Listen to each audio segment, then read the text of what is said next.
It is with the utmost humility, respect, and appreciation that I address this body today. There are a few moments in life when gratitude ceases to become a virtuous gesture and instead becomes a solemn duty. Today we gather in remembrance of 7 sons, 7 brave and courageous men who laid down their lives in the line of duty at the call of this nation. Today, it is our privilege to revere their service and our obligation to honor those they loved and left behind. In a similar situation, President Abraham Lincoln wrote these words to the mothers of 5 fallen soldiers.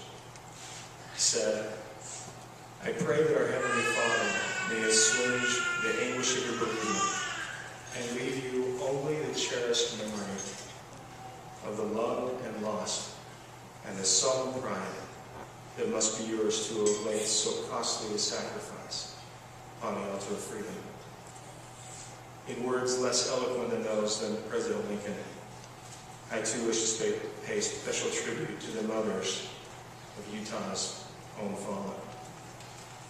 These women are primarily responsible for raising these sons of liberty, these men who have left a legacy of courage. Because of their courage under fire, because of their sacrifice, we remain safe in the land of the free.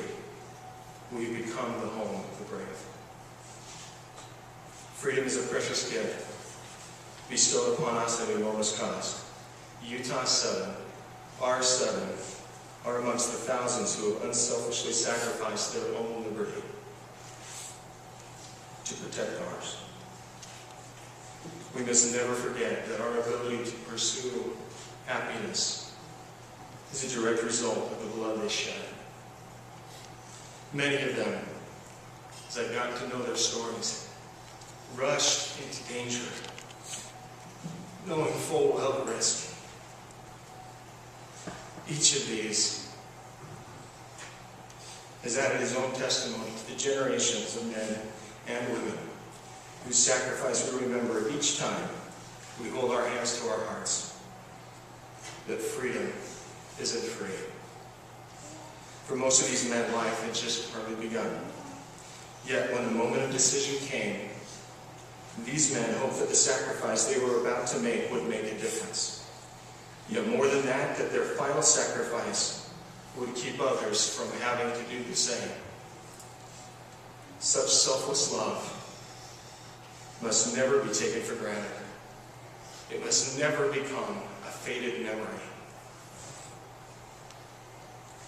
It is to that end that we honor these men today. Courage is not confined to the field of battle.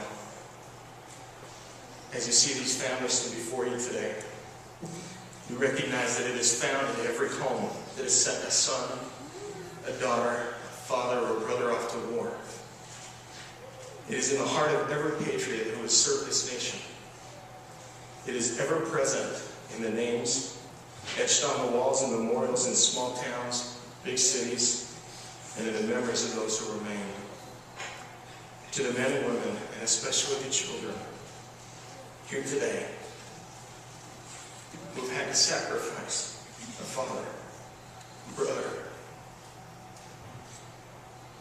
husband, or son in defense of our freedom, we offer our sincerest gratitude.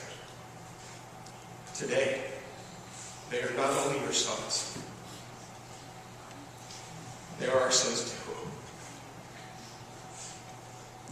You have endured unthinkable grief. May God grant you his lasting peace, and may you know of our love and respect for you and your sacrifice. Madam Speaker, members of the body, would you please join me in a moment of silence, offering our gratitude on behalf of these fallen soldiers.